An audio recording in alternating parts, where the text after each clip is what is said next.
All right, everybody. Thank you so much for joining us this morning. This is one of two consultation webinars that we'll be hosting on our proposed 2021 registry fees for tires, batteries, and electronics.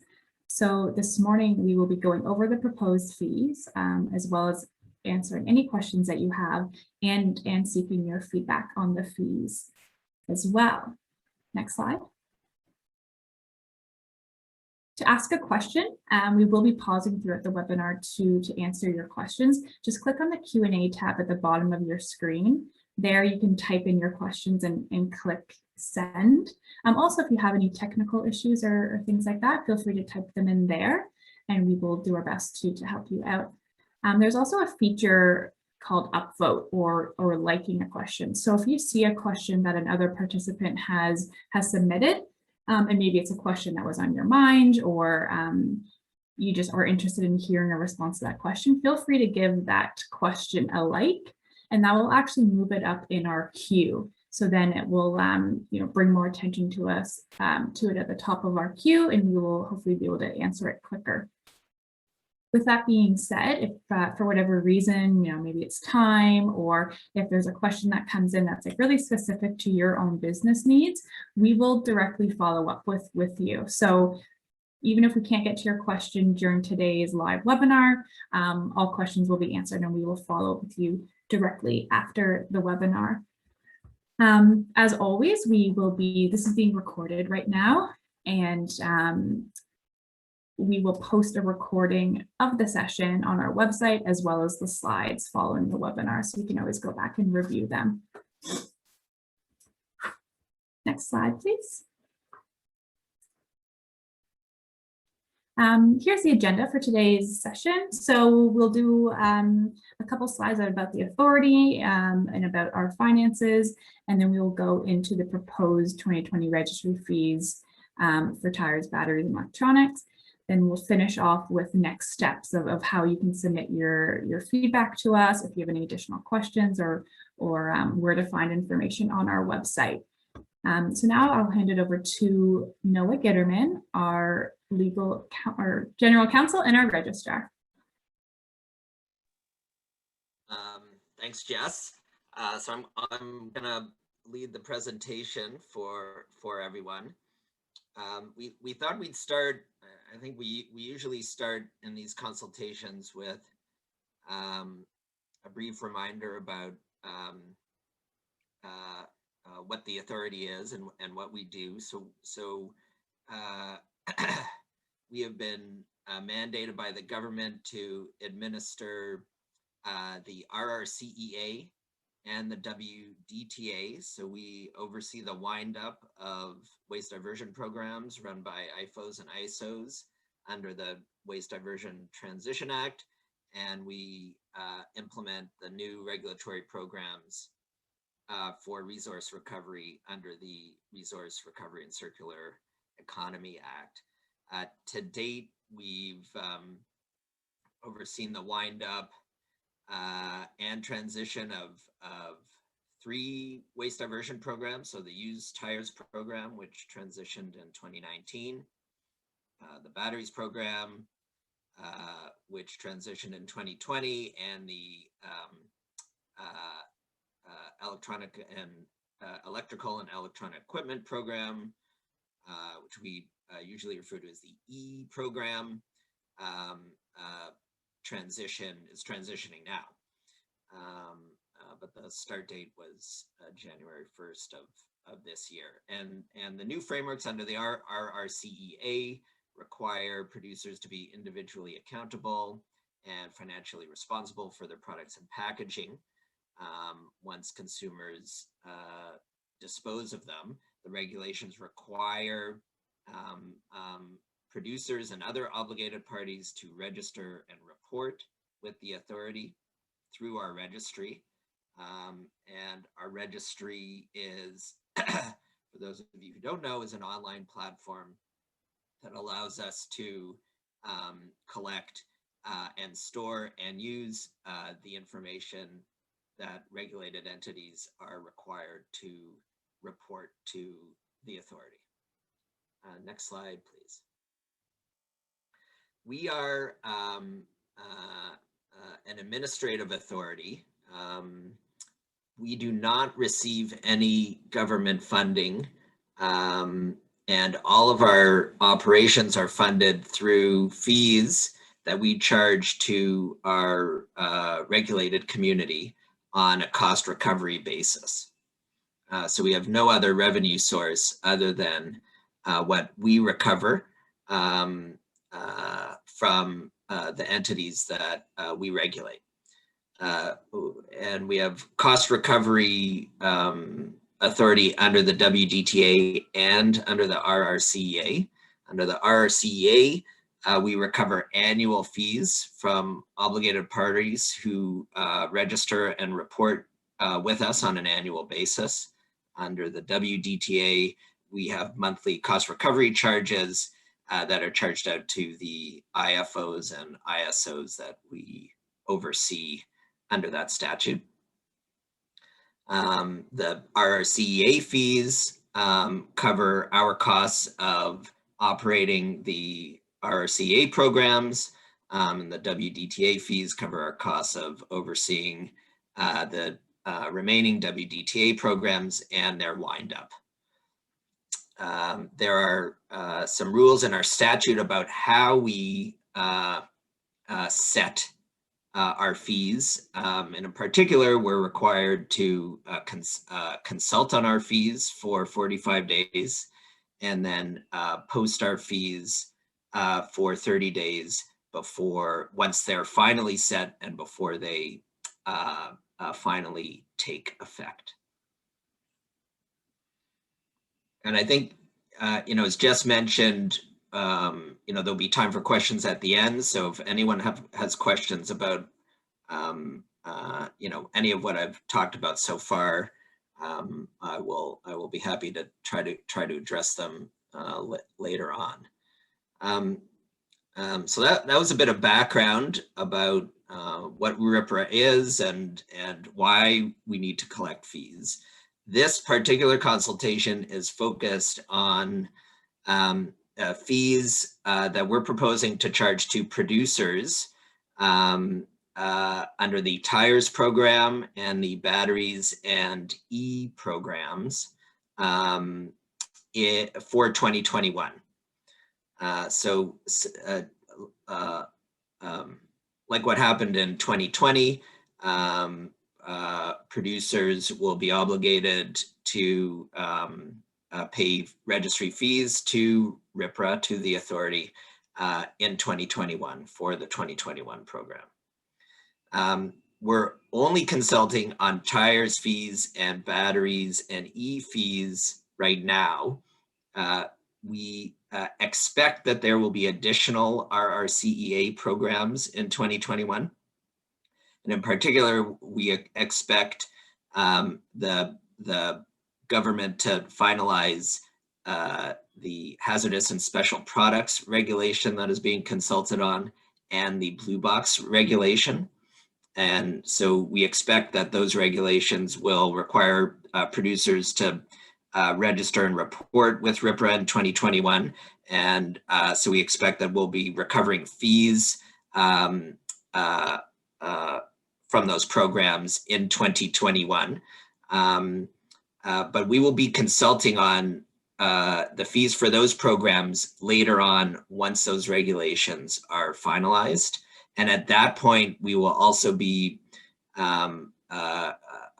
covering, as part of that later consultation, our updated 2021 budget to account for those programs and the cost allocation methodology, allocating that budget among all of the RCA programs, in addition to some potential changes that we'll consult on to our fee setting policy and fee setting methodology. So all of that is to come.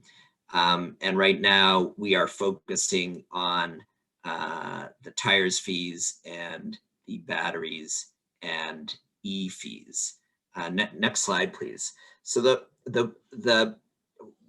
what we're proposing for tires and batteries for 2021 is essentially setting the fee the same as it was in 2020, while accounting for either surplus or deficit left over from last year's program.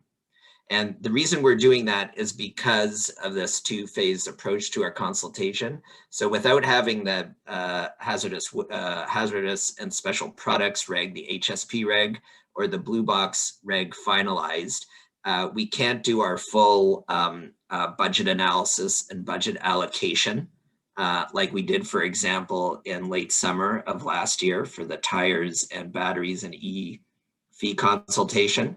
And we can't do that because we don't have final regs for those programs. So while we're waiting for those regulations to get finalized, and with the understanding that we will be presenting a full budget allocation later on, we need to proceed with tires and batteries and fees now. And our proposal is essentially to hold them at the levels they were in 2020,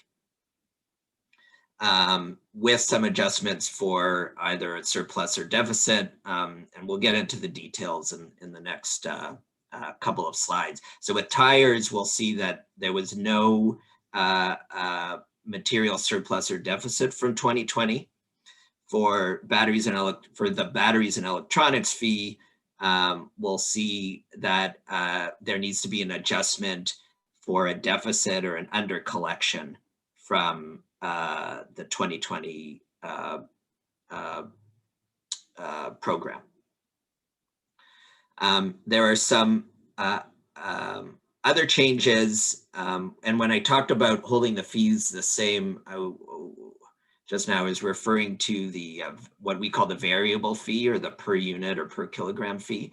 There are some changes we're proposing to the de minimis threshold and flat fees for batteries and electronics. And our proposal is to adjust them to ensure alignment with our other regulations, in particular the tires regulation, and kind of try to rationalize our approach to the de minimis or flat fee across all of our RCA programs, anticipating also the HSP and Blue Box program. We're not proposing any changes to that de minimis threshold or flat fee for tires in 2020. You know, I guess it's worth pointing out that the information we gather through this fee setting process, through this consultation process, will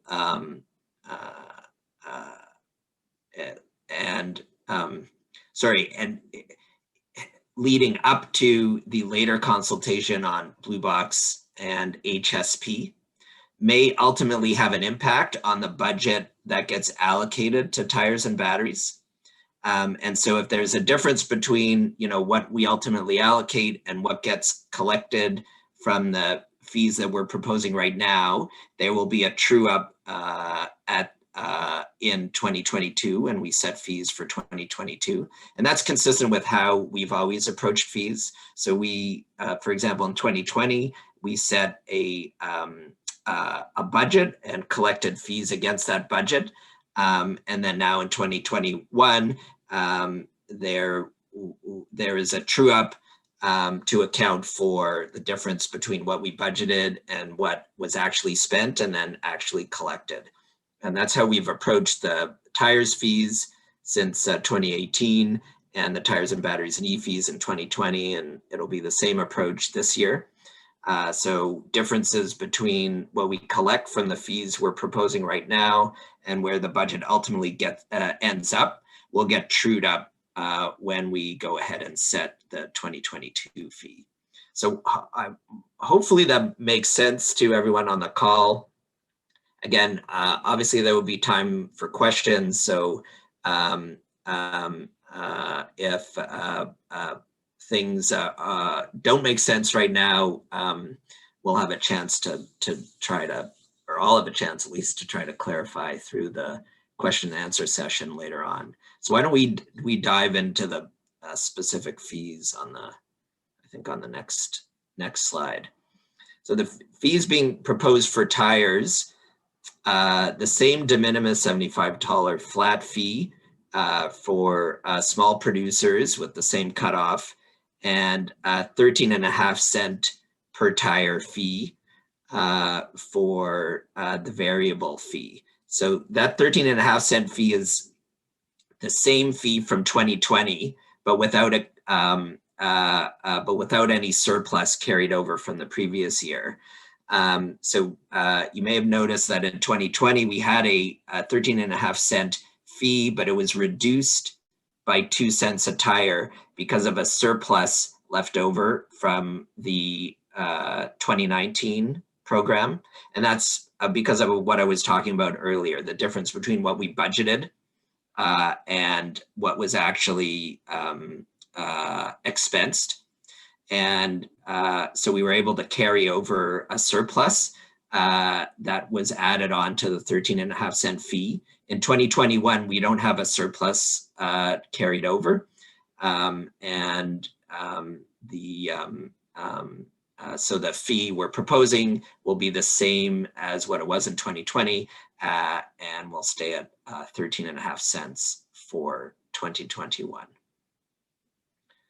Maybe we'll go to the next slide. This is the batteries and E fee. I'm going to start with the variable fee. In 2020, we had a variable fee of 3.4 cents per kilogram for batteries and E. So we're proposing to maintain that fee for 2021. We also need to account for our estimated deficit from the 2020 program.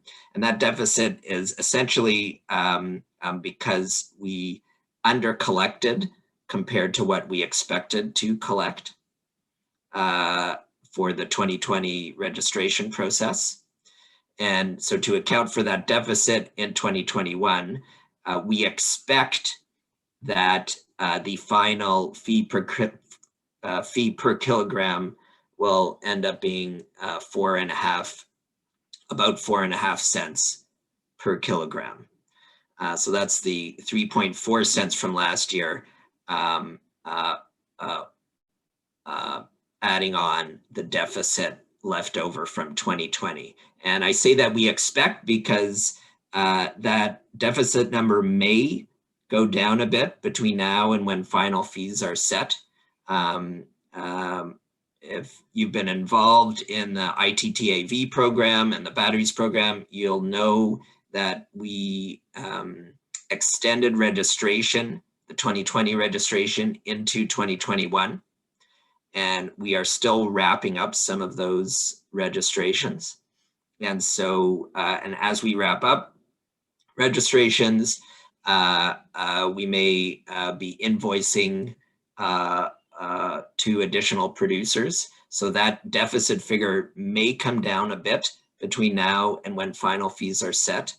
And I should probably mention, we expect, in terms of the schedule, we expect final fees for tires and batteries and E to be set in mid-May at a board meeting we have in mid-May. So that deficit may come down a bit. And to the extent it comes down, that will reduce the final fee for 2021. I should talk a bit about our proposal for the de minimis or the flat fee. So what we're proposing in 2021 for the de minimis fee is to align the de minimis thresholds with the cutoffs in the regulations.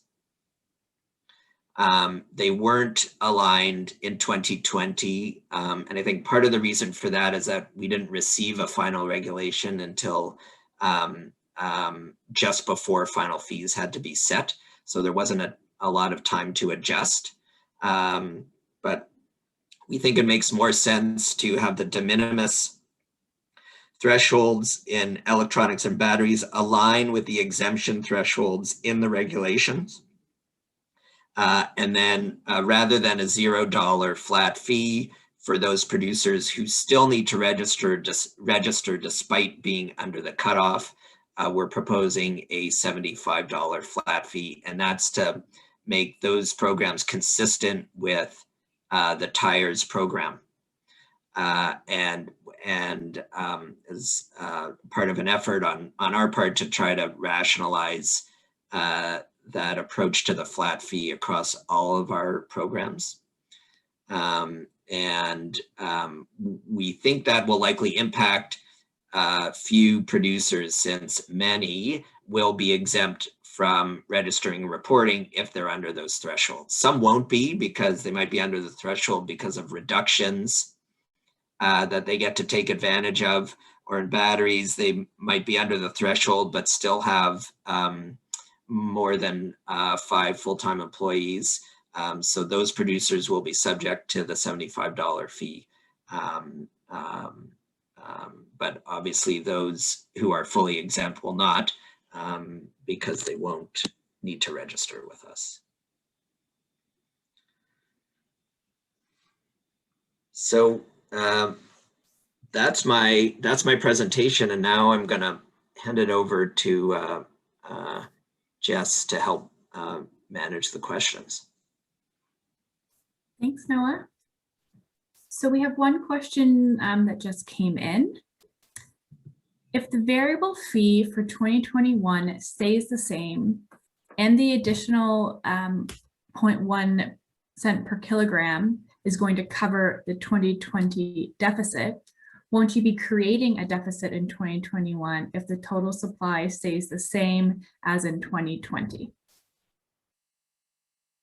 So that's a good question. Thank you for that. The short answer is that's possible. The longer answer we have is that we don't expect there to be, based on what we know now, we don't expect there to be substantial under or over collection based on the fees we're proposing right now, even once we've done the full rationalization with Blue Box and HSP and allocated the budgets. So we don't expect that there will be a need for a substantial true up.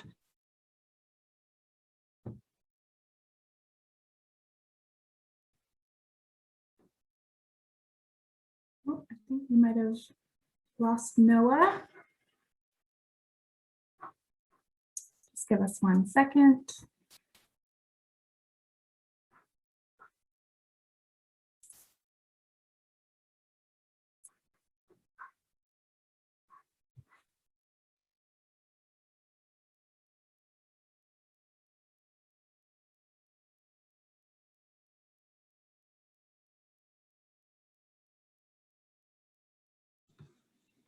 Sorry, did you guys lose me there for a second? I'm back. Yes, if you did. Yeah. Great. Okay, I'm back.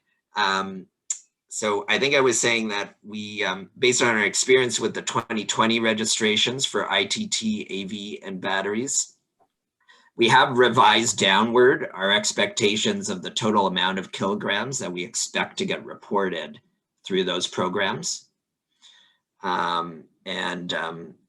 You know, that'll get further refined. Again, we're going to learn more through the 2021 registration process. But we, at least we don't expect, or our hope is that there won't be a need for substantial true up in when we set the 2022 fees, but we won't know for sure till we're done with the 2021 process. Thanks, Noah. Another question here. With more programs coming online, the fees should be coming down. Fixed costs are shared over more programs. Why would the tire fees stay the same as 2020? They're actually increasing. when tires was bearing the majority of the fixed admin costs. Given that more programs are coming online to share the admin costs. So yeah, why is that the tire fee not coming down? Right. So that's a good question. I think part of the answer is that we're still in a transition phase and still growing our budget to account for the new programs we're getting up and running in 2021. And we don't fully know how that budget allocation will get worked out. We don't have all of our new programs yet. So in 2022, we're going to be having some new digital service programs up and running, meaning non-waste diversion programs like excess soil and hazardous waste. And we'll also have a lighting program coming online in 2022, which will spread shared costs, which will allow us to spread shared costs across even more programs. And I guess sort of the short answer is that until we do the full budget allocation, we won't know for sure where the tires program fee will end up. Although we expect it, ultimately, at least for 2021, will be close to the 13.5-cent fee we're proposing now. Thanks, Noah. There's maybe sort of a technical point that we, by keeping the fee the same, because we're not adjusting for inflation, although it is low, it is even though nominally the same, it is lower. So and I say that only to point out that we are a true cost recovery organization. So our expenses each year need to be recovered from the registrants who are obligated to report to us. And so as we have no other revenue source. So as our expenses change, year to year, we need to make sure that we're recovering all of it from our producers. So in that context, keeping the fee the same, keeping the fee nominally the same can be seen as a decrease because we're not accounting for inflation. That's just a piece of context. That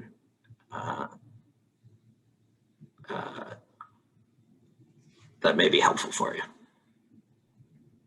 Thank you, Noah. Question here about the surplus. Does a surplus from one program transfer to another? For example, tires to ITTAV or vice versa? Is it all under one budget for our PRA? So the answer to that is no. The surpluses are program specific. So there's because there's a budget for the tires program, and then an amount collected for the tires program, and so the surplus or deficit will be the difference between those two things. And same with ITTAV and batteries, and it will be the same for HSP and Blue Box. Thank you. Are you able to share what your expectations are for the total supply numbers for the ITTAV and battery programs? That's a good question. I think I do have that information. If I can just pull it up.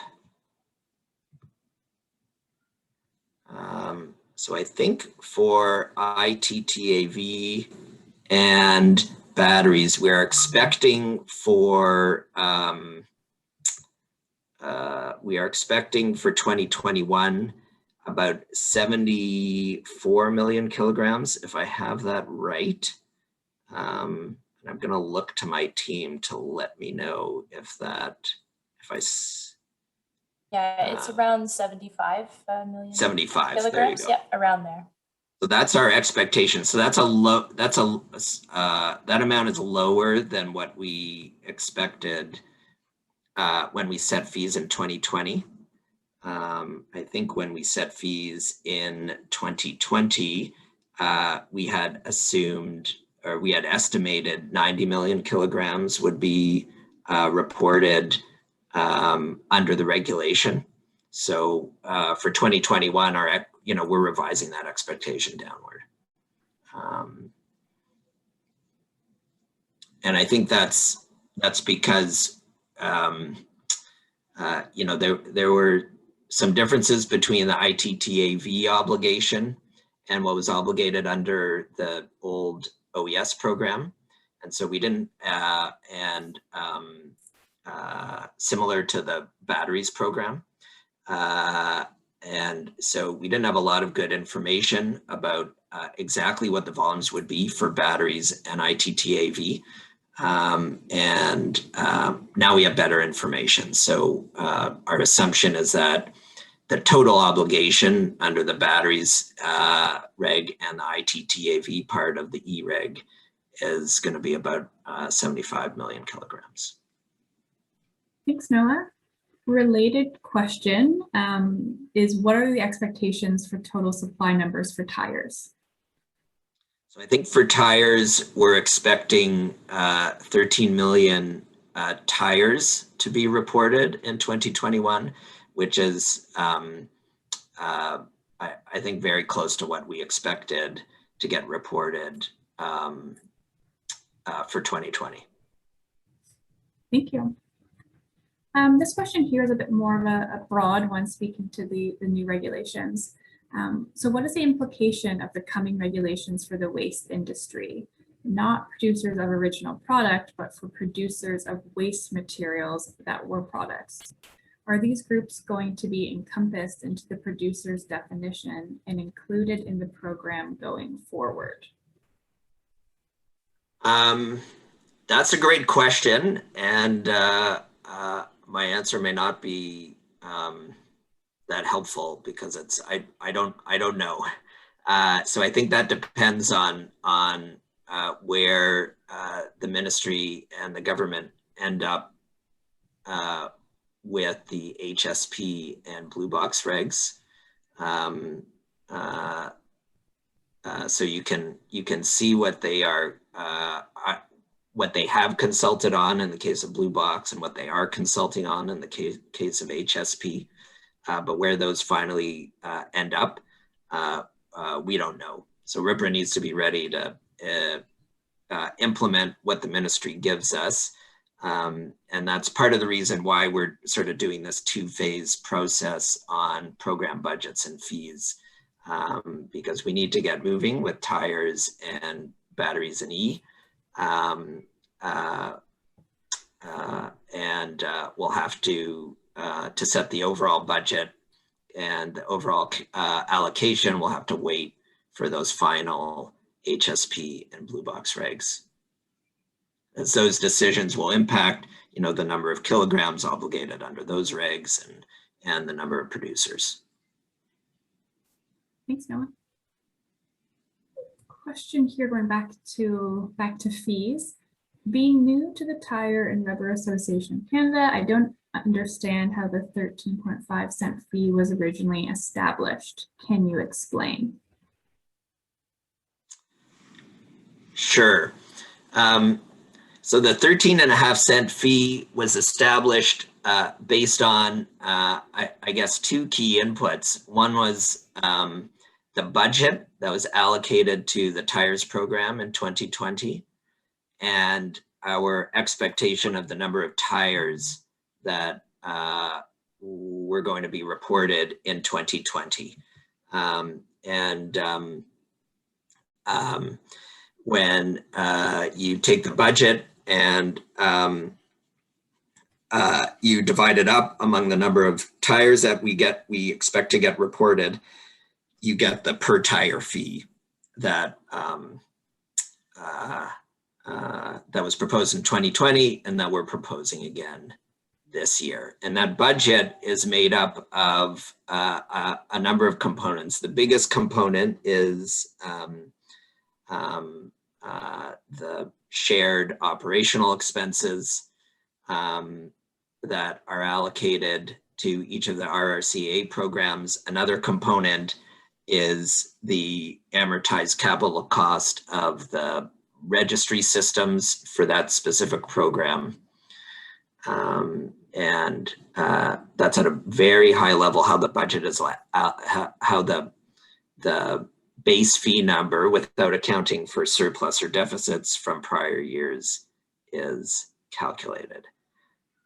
And we're gonna, that sort of more detailed budget allocation process, we're gonna go through with all of you later on this year once the Blue Box and HSP regs are finalized and we can get a full picture of the RCA programs all at once. Thanks, Noah. Another bit of a follow-up question to that more kind of general regulation question you just responded to. So will these program changes and regulation changes affect homeowners as well who want to do their part to recycle, reduce, reuse through available programs? With the updates to the Blue Box and HSP programs, closure of OES, and replacement of those, is this going to trickle down to homeowners in fees, you know, outside of taxes? So our implementation of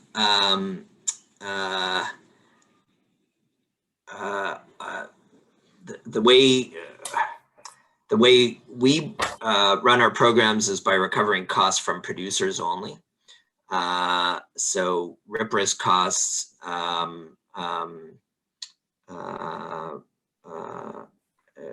RIP recovers from producers, and we don't apply costs to homeowners. The way the regulations have been set up so far under tires and batteries and E is that, and I think this is actually baked into the RCA, the statute, is that producers can't charge for collection. So there's a public accessibility component of all of the regs, which make sure that consumers have a way to drop off recycled materials without being charged for it. So I don't know if that helps to answer your question a little bit. Again, the details still need to be worked out, or still need to be finalized, I should say, for HSP and Blue Box. And you can look on the environmental registry and see what the government has proposed. And we'll just have to wait to see how they look when they're ultimately finalized. But the fundamental a fundamental aspect of all the programs is this public accessibility requirement. And I certainly expect that to be the same with HSP and Blue Box. Thanks, Noah. We did have a comment that kind of added to that question, where speaking to kind of consumers who might see a fee on a receipt when they buy batteries or things like that. So I don't know if you want to speak to that at all. Sure. Yeah. So that's a good point. So we charge fees to producers, but it's up to producers to figure out how to manage their business and how to pay not just a RIPRA's fee, but how to pay for the resource recovery obligation that's mandated by the regulations. So the RIPRA fee itself is typically just a very small part of the overall cost of recovering the required amount of resources under each of the regulations. And it's up to producers to figure out how to manage that cost. Producers under the ITTAV and batteries programs, if they choose, can add on a fee to their products that matches what their resource recovery costs are. That's not something that RIPRA regulates. There are some consumer protection laws that might impact, that sort of constrain how you can present information to consumers about visible fees. But it's essentially up to the producers to decide how they want to do that, whether they incorporate it into the cost of their products, like other manufacturing inputs, or they add it on as a separate fee. Tires is similar but a bit different. There are some rules in the tires regulation that put some restrictions on visible fees in terms of how they can be presented to the consumer, and require tires producers to audit and report back to RIPRA that if they've charged a fee on tires related to resource recovery, that it matches the actual cost of recovering the resource. So those are rules that RIPRA enforces, that's just a difference between the tires program and what you'll see on electronics products, what you might see on electronics products and batteries products. But the fundamental concept that it's up to the producer whether to have the add-on fee or not is the same across all the programs. I don't know if that helps answer the question. Thanks, Noah. And for anyone who's looking for a bit more information, we do have a page on our website dedicated to that. So if you go to rpra.ca, you'll see a green banner box on the homepage that it says environmental fees on products sold in Ontario. So if you click there, that kind of summarizes what Noah was saying and provides some further responses to any questions. So feel free to use that as a resource as well. So thanks for that discussion. There's still more time for questions, but I think we'll just go ahead. We're going to do a short poll just to get your feedback on the consultation itself. We do this with every webinar. We're always looking to improve and enhance our sessions, so please feel free to join this or participate in this poll. And then I'll quickly go over some next steps, and then we can at the end have some more times for Q&A. So you should see there's only 4 questions. It should take you a couple of seconds. So you should see the poll on your screen. So again, I'll just give it about 30 seconds for people to vote.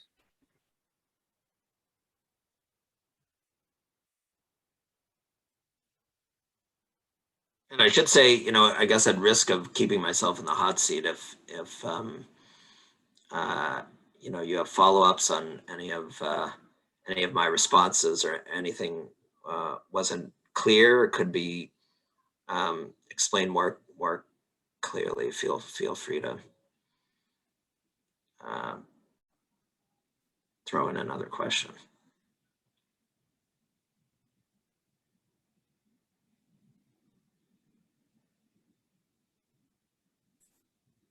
All right.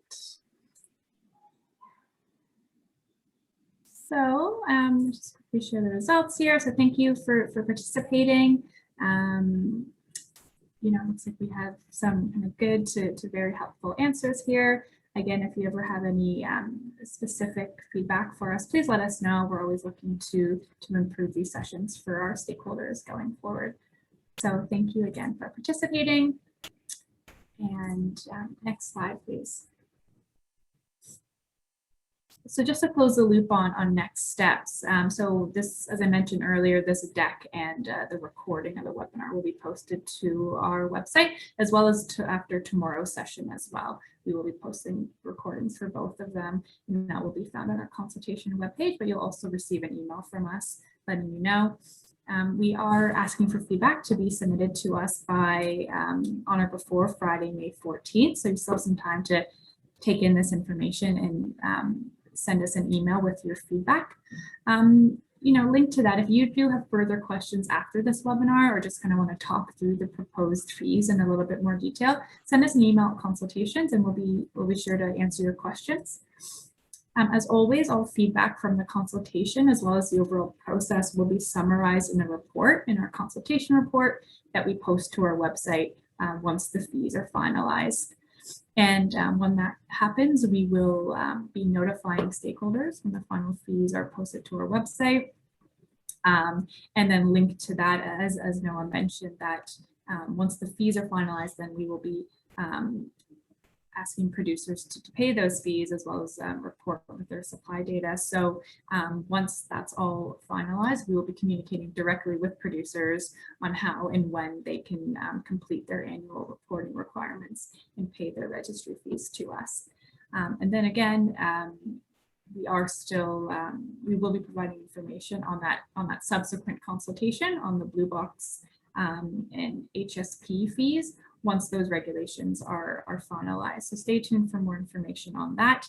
We will be sharing that widely when it becomes available. So with that, I'm just taking a look at the questions. I'm sure most people read this, but just for Noah, we just had a follow-up kind of comment back to that, charging fees to consumers, and someone chimed in saying that some programs are collecting fees for a scaling fee as well. MHSW locations in some regions charge tipping fees to homeowners on the back end as well. So as a consumer, they may pay at purchase, and then again when they are required to drop off those materials. So just a comment on that discussion. Yeah. So where that ends up, depends on how the final HSP reg works. But I think, I assume in the draft that's released publicly, there are rules that prevent or prohibit charging of fees to collect material if the collection site is part of the, well, I'll just leave it at that, a prohibition on charging fees for collecting materials. So assuming that's the case, then those costs, essentially need to get borne by the producers, which is part of the individual producer responsibility framework that's being implemented through these regulations. But the specifics will be in the final reg. Thank you, Noah. I don't see any other questions that have come in. So again, as both Noah and I have mentioned probably too many times, feel free to send us your questions after this webinar. We are open to answering them all, and we're here to kind of support you as you review these proposed fees. So thank you. And Noah, any closing words?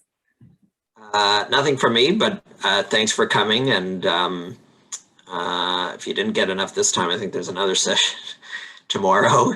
And as Jess mentioned, we're always available to answer specific questions.